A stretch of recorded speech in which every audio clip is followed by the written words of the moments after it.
Union Budget 2026 to 2027 announces a one-year mission, train 1.5 lakh caregivers for geriatric and long-term care to support India's fast-growing elderly population.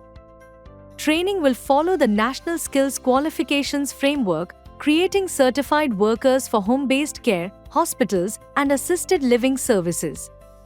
India's elderly, aged 60 and above, are already over 10% of the population, and many face chronic diseases, rising medical costs, and weak family support systems.